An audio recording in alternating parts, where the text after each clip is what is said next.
Well, I lied. I'm sorry. I admit it. Please forgive me. What did I lie about? Enjoy this episode and find out.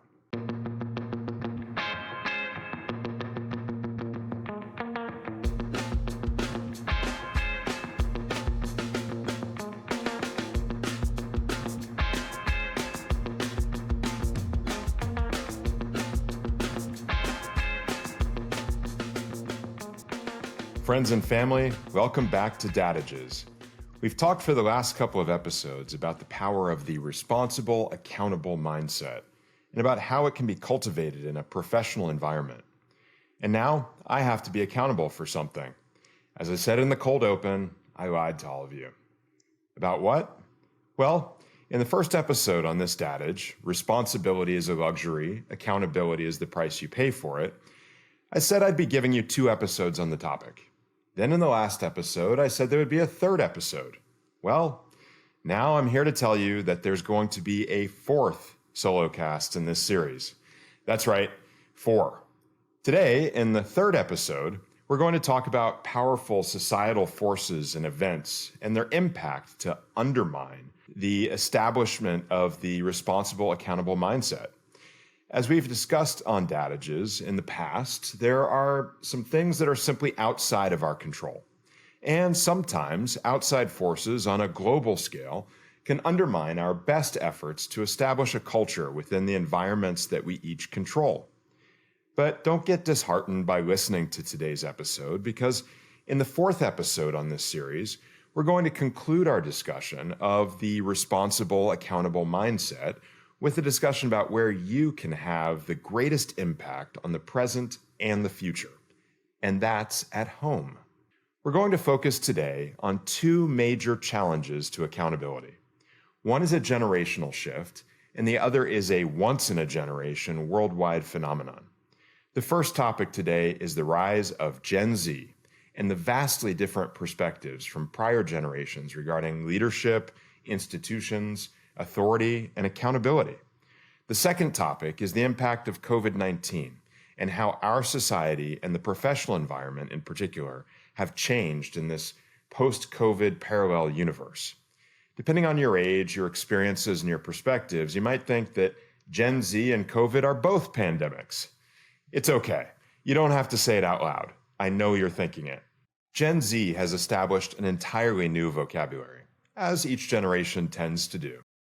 Much of their vocabulary has to do with new trends that have emerged that relate to how members of Gen Z relate to one another and changing relationships, social and professional behavior patterns that have emerged as defining characteristics of their generation. Let's talk about a few of these and how they relate to undermining of the responsible, accountable mindset. Let's start with ghosting. And for those of us who are Gen Xers, I'm sorry, this has nothing to do with a super sexy, epic pottery wheel session like Patrick Swayze and Demi Moore. Kellefern Pomeranz, who is a doctor of psychology, explains ghosting in this way.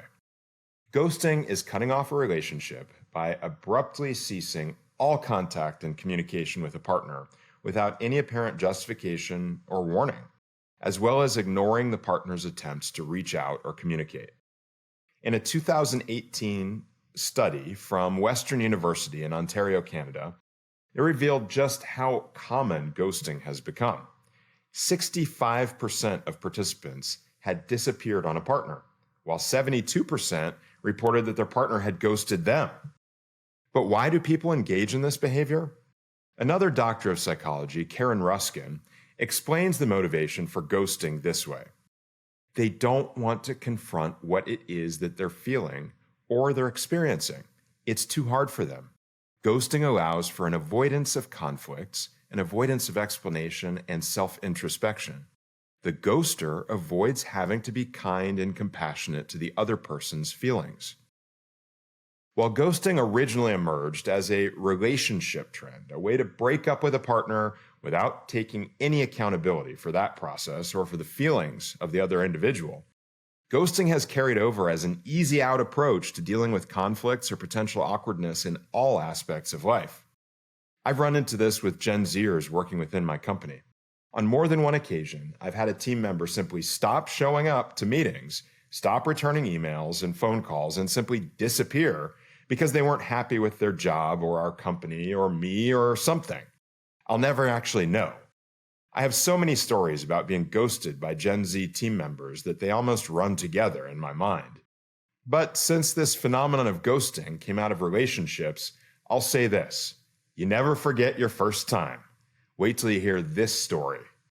When my company was based in Orange County circa 2016, we had a team member just completely disappear on us. No one knew what happened to him. He was nowhere to be found and was not returning calls or emails. Was he dead? Was he off on a bender somewhere? Was he kidnapped by the cartel? We had no clue. Again, this was the first time I had experienced this behavior, and I wasn't really prepared. I was confused and worried. We all were. So I dispatched my personal assistant, Nicole, to go by his parents' house to see if they knew where he was. When Nicole arrived at his parents' house, she walked around the side to ring the doorbell, and then she saw something she could never unsee. There he was, in the side room of his parents' house, sitting on the couch, on the phone, in his underwear, his tighty-whities. She didn't ring the doorbell. She just left and called me from the car to say, yeah, he's not coming back. That was the first, last, and only time I ever tried to track down a Gen Z ghost. And trust me, I've been haunted by many more since then. In a social context, you can consider the opposite, but perhaps even more destructive force to ghosting to be canceling. Whereas ghosting is disappearing voluntarily to avoid an uncomfortable interaction with another person, canceling is an attempt to neutralize, silence, ostracize, condemn, or just erase someone because their beliefs, ideals, or behavior has been deemed unacceptable. What I find ironic about the cancel culture is that it represents free speech being used as a powerful weapon against free speech. In the old world of mass media, powerful media outlets had the ability to dictate the narrative, define reality, and decide whose voice was heard. As social media proliferated, it appeared to be the platform for equal opportunity free speech. But social media is the environment that spawned the cancel culture, an invisible and indiscernible collective consciousness that is fluid and changing, decides what is acceptable and unacceptable at any given time. That which is deemed unacceptable at any moment has its voice quickly quashed.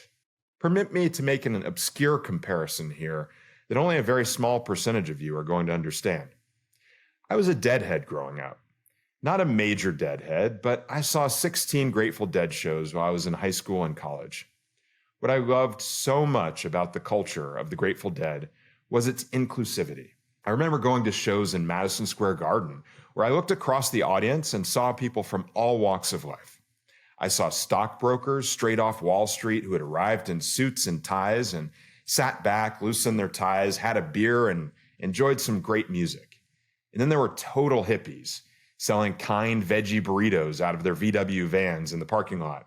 And the spinners, women in flowing skirts, probably tripping on LSD and spinning in circles for hours in the aisles the entire time the Dead played, and sometimes long after the music had stopped for the rest of us. I truly loved the Deadhead culture. Then along came Phish. I'm sorry to any Phish heads listening, but I'm going to share my frank observations and opinion, and it's not good. The culture I saw around Phish was a corruption of the Dead culture.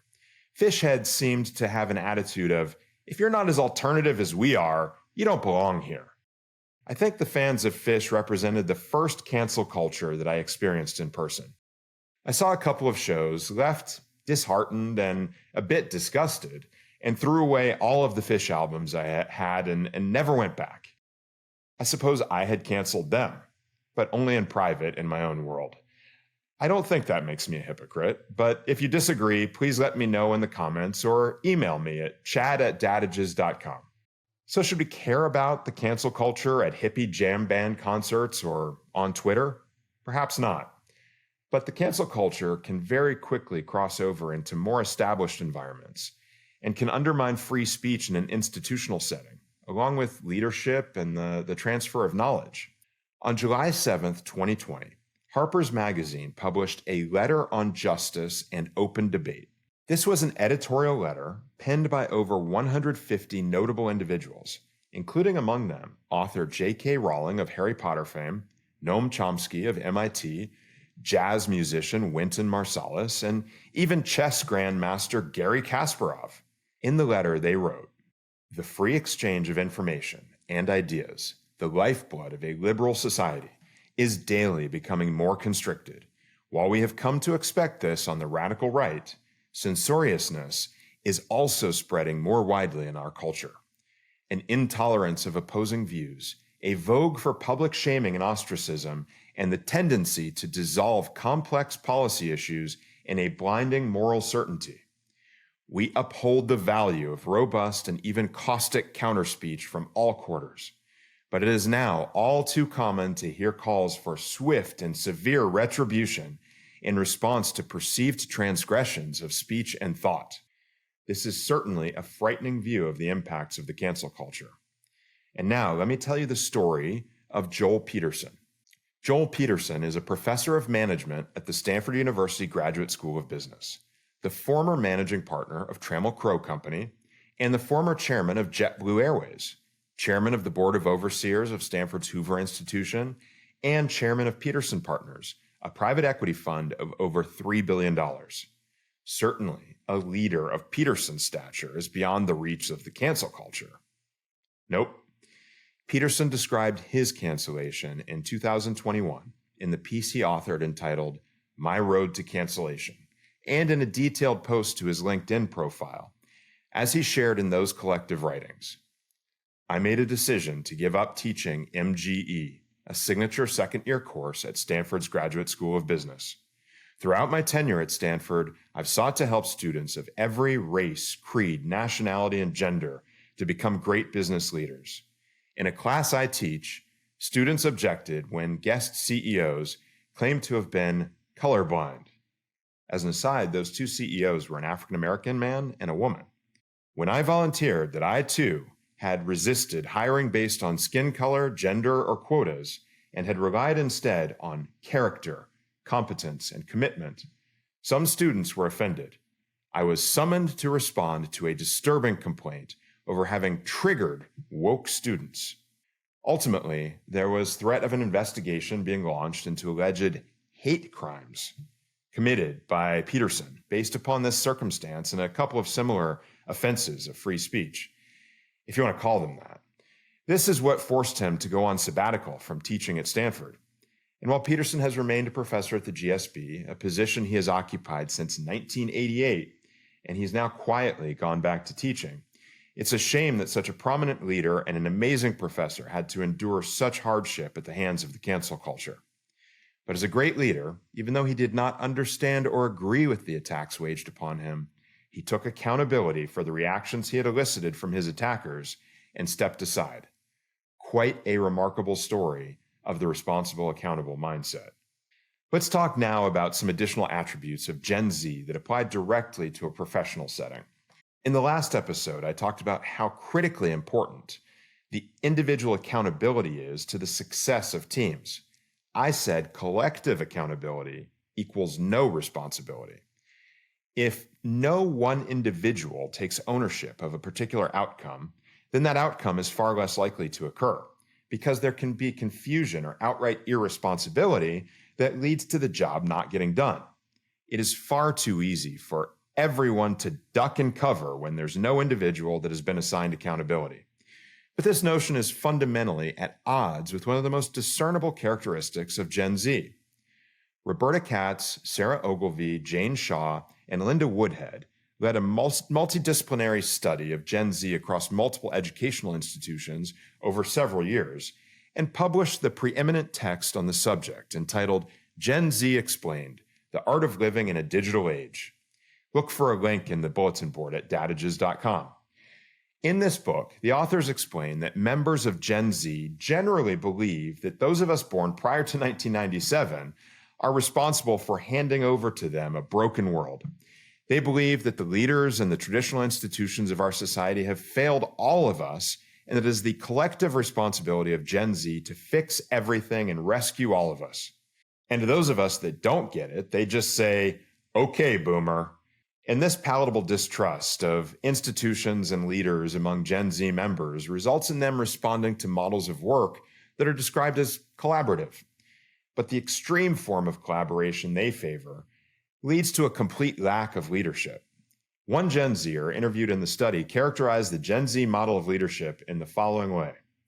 So it's like coming to a consensus together and just going in there together. Because leadership is not just one person. Leadership only comes if you talk to other people and you decide that whatever feels right is among the majority. Really? Okay, I guess I could describe that perspective as utopian. I could also probably use the word naive, but I guess it could work. Let's take a closer look at the Gen Z style of leadership and an example of it in action. Katz et al. Provide this further explanation. The desire for collaborative ways of working and problem solving is widespread among post-millennials. They like to collab together to address problems. The term collab is used to signify any collaborative enterprise among post-millennials, such as collab days and collab houses. Most collab houses are now virtual groups, but the notion began as actual physical houses rented especially for the purpose of bringing social media influencers together for living and creating content with a shared aim of boosting their number of followers. I'd like to distinguish this Gen Z model of collaboration from the model I've described in the last episode, in which collaboration and independence are balanced with an emphasis on individual ownership of individual components of the outcome. This new Gen Z collab concept is a fully distributed model of responsibility without any level of independence or defined ownership structure. Remember my penchant for creating new words? I'm going to coin a new term right here: social elaboration. And can social elaboration work? I guess what it boils down to for me is one simple question. What is your objective? If you are collabing only with post-millennials and your objective is, well, post-millennial in nature, such as growing social media followers, then the social elaboration approach probably works. But throw in some intergenerational stakeholders and the need to accomplish something that requires on their alignment on your objectives, and that's where things really break down. Let's look again to the book Gen Z Explained for a specific example. This distinctive form of collaboration underpins student activism. In spring 2016, Who's Teaching Us, WTU, a coalition of Stanford students who is self-identified as coming from marginalized backgrounds, sent a document with a set of demands to university administrators, asking that future faculty hires in the curriculum reflect their own experiences and teach their histories. It was the methods employed by the WTU movement that most surprised university administrators. Students conducted all communications online via a shared, collaboratively composed Google document. There were no specific leaders, and when in-person meetings did take place, different students participated each time. So the administrators felt completely at sea in trying to negotiate an outcome that satisfied everyone. For the older generations of university administrators, this mode of being and working was bewildering. What were the results? I can tell you from firsthand knowledge as a member of the Humanities and Sciences Council at Stanford that these debates and the ongoing academic negotiations among administration, faculty, and students still go on today. And while there's been a natural evolution of faculty and areas of study at the university, I can't say that the Gen Zers operating in 2016 have had a meaningful impact on the university. Call me old-fashioned, but while I certainly believe in the value of collaboration, and I definitely embrace the notion that organizations, all organizations, benefit from a diversity of perspectives and backgrounds, I still believe that there has to be accountability in order to be focused on achievement. This does not mean autocratic authority vested in one individual. On the contrary, a healthy distribution of authority formed through direct assignment of components of responsibility to individuals throughout an organization in a transparent, consistent, and stable manner is the pathway to achievement. Okay, leaving the rise of Gen Z aside for now, by far the most impactful event of this young millennium which has also served to undermine the responsible, accountable mindset, is the COVID-19 pandemic and the changes it has caused in the mindset of our entire populace. I want to focus on what I see as the two most undermining effects of the pandemic and the post-pandemic world. During COVID, we all got bailed out. As much as each of us had to endure during lockdown, government shutdowns, school closures, more than a year surgically extracted from the timeline of our lives, we learned a new and very dangerous lesson. We don't have to take responsibility for ourselves because there is someone there to take care of us when things get difficult.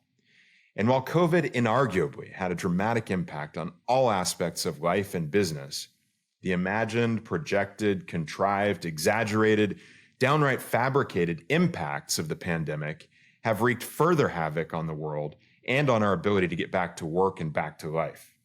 If 2008 was the big short, then I would label the dual destructive forces of the COVID-19 pandemic the big bailout and the big excuse. Let's first talk about the big bailout. According to the U.S. Government Accountability Office, 6 COVID-19 relief laws enacted in 2020 and 2021 provided about $4.6 trillion of funding for pandemic response and recovery. This was one of the most rapid and concentrated government spending sprees in history. Could it have been avoided? Perhaps not. Perhaps the pandemic shutdown was so bad that we had no choice but to spend our way through it. But just as predicted by the results of similar periods of increased government spending, the impact on the GDP, which measures the productivity of the economy, while positive during such a spending spree, is negative in the period following the surge. And we're now seeing the impacts of inflation on our economy as well, directly tied to this government spending spree. But I don't think the impact of the big bailout can be fully explained by macroeconomics. I think we have to employ 2 other social sciences, psychology and sociology. To do so, we have to look more closely at how the money was spent by the government during COVID and the messaging explicitly or implicitly communicated by the government during that time period. Much of the narrative around the pandemic was driven by fear. While fear is a natural human response to unknown and existential threats, fear is also a powerful tool for control. And there was a great deal of control exercised over the American people through fear during the pandemic. This is nothing new. Those in positions of power have used fear to control populations for thousands of years. 18th century philosopher Edmund Burke wrote, "No passion so effectually robs the mind of all its powers of acting and reasoning as fear." There was a lot to fear during COVID. Fear of sickness, death, loss of loved ones, fear of loss of employment and income, fear that life may never return to normal.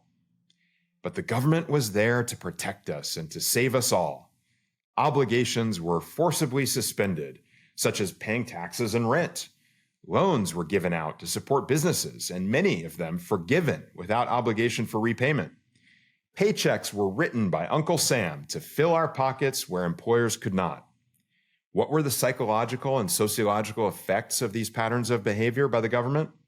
Self-reliance, perseverance, and individual achievement through hard work, which are the ideals on which America was built, were replaced by reliance upon social welfare programs of the government and a culture where accountability went completely out the window.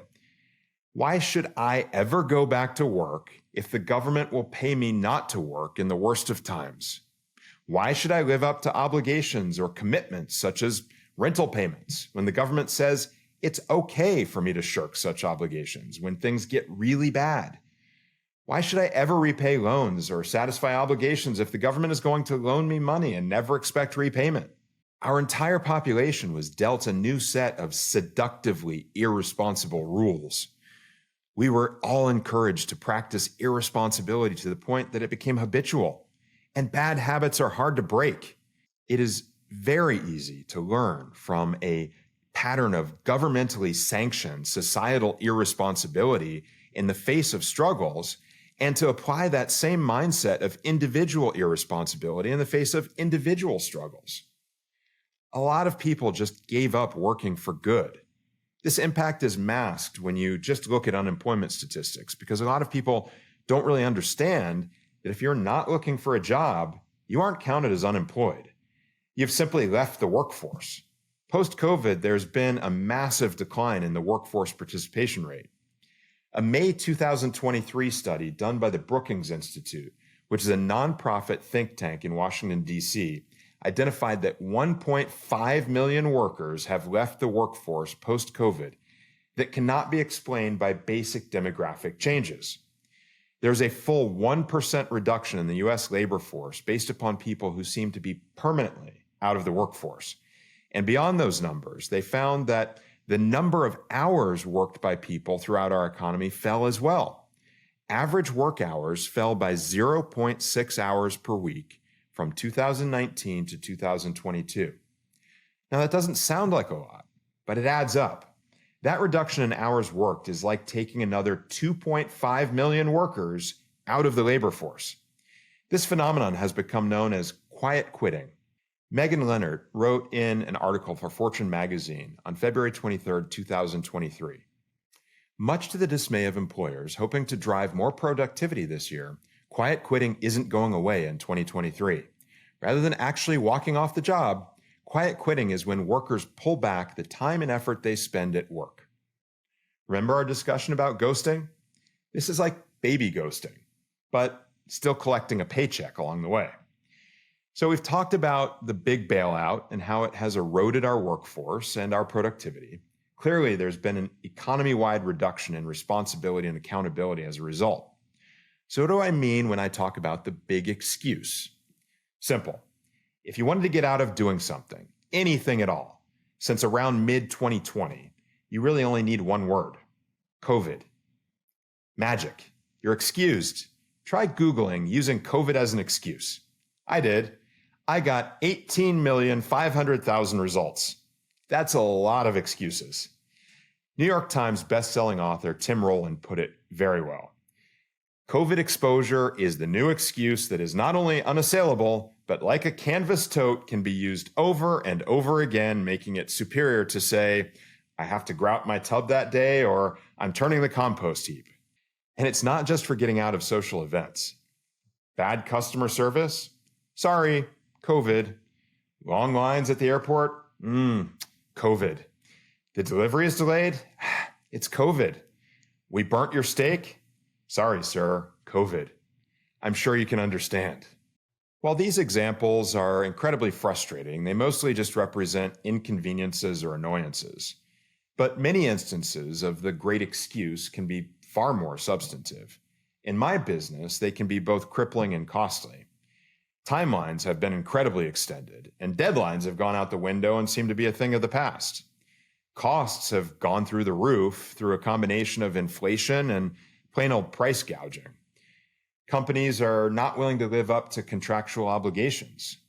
The labor shortages we discussed earlier, combined with supply chain issues, have brought many industries to a standstill.